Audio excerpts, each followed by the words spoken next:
of our show. And the show that we did about that, I mean, it got tens of thousands of views. I just wanted to delve back into that. The other one is Virginia, the lady who outed Prince Andrew and Epstein. John, I hate to say this, but I've almost perfectly predicted everything that's happened to this woman. You know, her supposed self-unaliving, the way the media has been using headlines as a way to pacify people's opinions on this. You know, if someone if a celebrity unalives themselves and then there's a headline that says family released last handwritten letter after self-unaliving, the majority of people are going to think that is the note that was left, if you see what I mean. And there's a lot of things where headlines seem to be being used for that demographic of people that just read a headline. They don't read the story. They're just scrolling. And opinions seem to be getting formed just off of these brief headlines. So I want to go into that too. But Joe Dando, right? Do you want to take people through, John? I mean, Joe Dando will never go away because it's a bit like the Kennedy assassination. People don't believe the official narrative.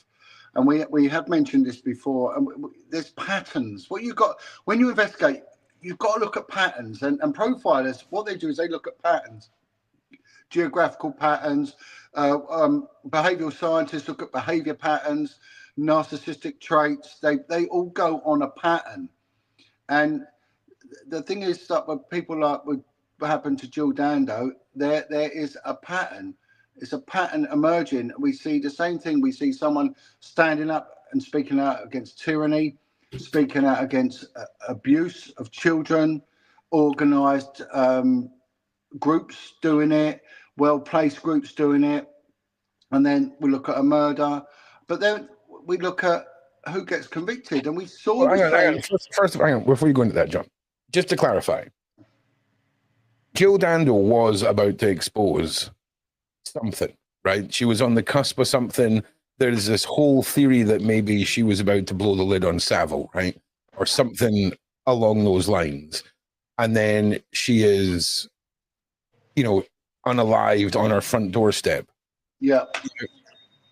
John, take us through the sort of textbook case of trying to pin it on someone, because that's basically what happened. Right. Okay, so we look at the case that we covered on Crime Theory, that the murder of Leslie Mulseed, a young girl from, I think it was West Yorkshire, who just went missing. She was an underage, skinny, underdeveloped little girl that went to the shops as an errand, never seen again. And a few days later, she was found with stab wounds, multiple stab wounds in her back. And the police just covered it up. They claim that she could have gone and got a bus to London, and there's all sorts of stupid things that they come out with. And we saw the same thing happen in Belgium when two young children went missing, I think near Ostend, and they went missing in the middle of winter, no apparent reason, just running an errand. That was never seen again. And later they were turned up, their bodies were found. And the police came out with the theory that maybe the children had gone out looking to dig up some potatoes, and that they should be okay because if they get hungry, they can eat potatoes. Middle of winter, in sort of, heading towards Eastern Europe, and just people are meant to believe this. And Leslie Mulseed, there were quite a few suspects that were known to police. I couldn't, off the top of my head, sort of name them. I think, but one of them did crop up in the McCann case as being a transient PDF file who was sort of touring around Europe in a camper van, up to no good, and he was sort of on the scene of Leslie Mulseed's death and stuff like that. But they didn't deal with these people properly. They stitched up a guy called Stefan Kitschko, a mentally retarded, educationally subnormal individual who had sort of no previous with the police or anything else, and he got put away for 15 years in strange ways.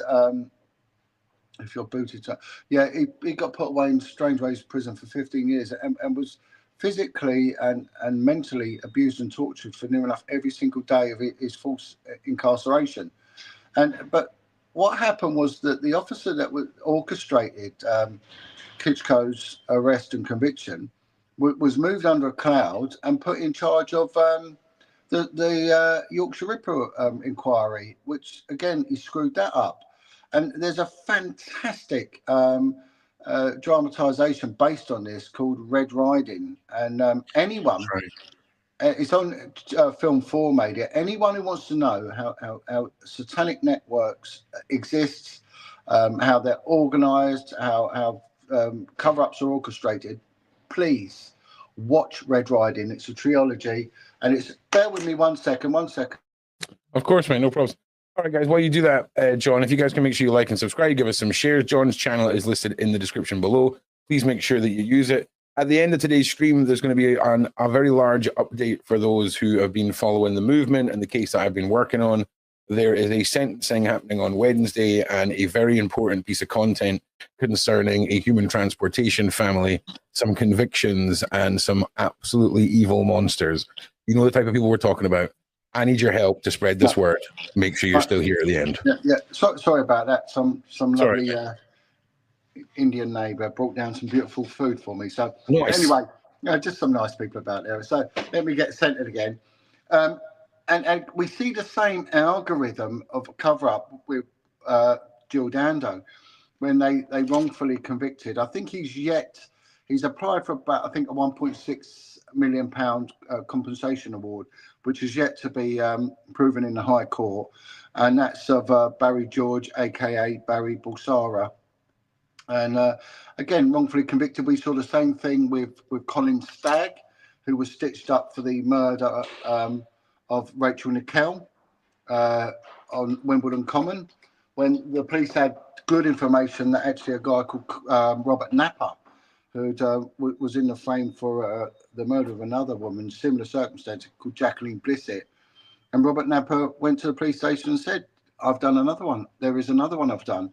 And his mother even went into the police station Plumstead and said, "You need to arrest my son for this girl on the murder of the girl on Wimbledon Common, which was Rachel Nickel."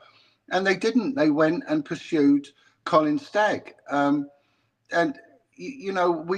when we went through it on the first series, look at what happened when the call went in about the shooting of Dando and the address in Fulham, and something in the region of about 23 ambulances were dispatched, all double crewed, and the crime scene was a small, like postage stamp sized garden, and everyone trod all over it. So the crime scene was decimated straight away. So there was no initial crime scene, which is very imperative to any major investigation, is that initial crime scene.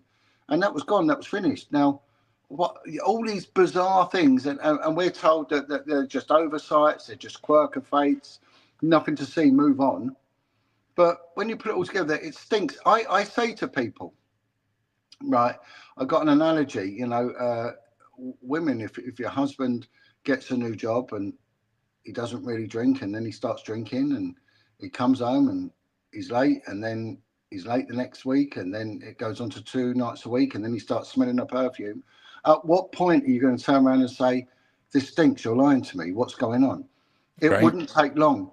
Yet people John, it's the fact that you would think if one of these cases got screwed up, the officers would be held accountable, but they seem to just be promoted, handed over to larger cases that they're there to screw up.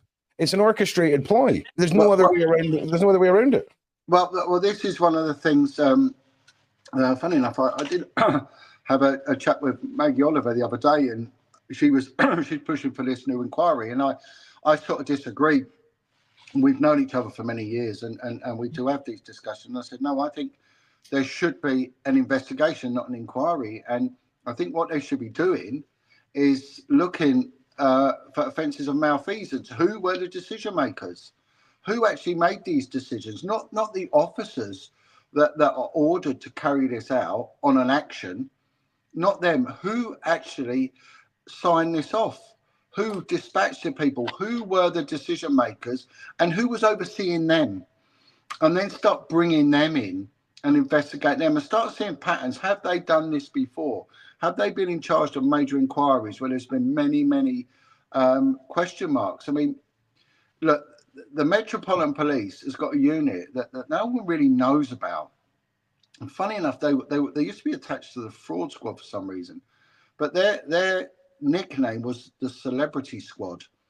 And anything to do with a high-profile public figure or royalty or anything like that, this hand-picked elite, so-called elite, there's nothing elite about these people, a little team would be brought in and they would take over these inquiries.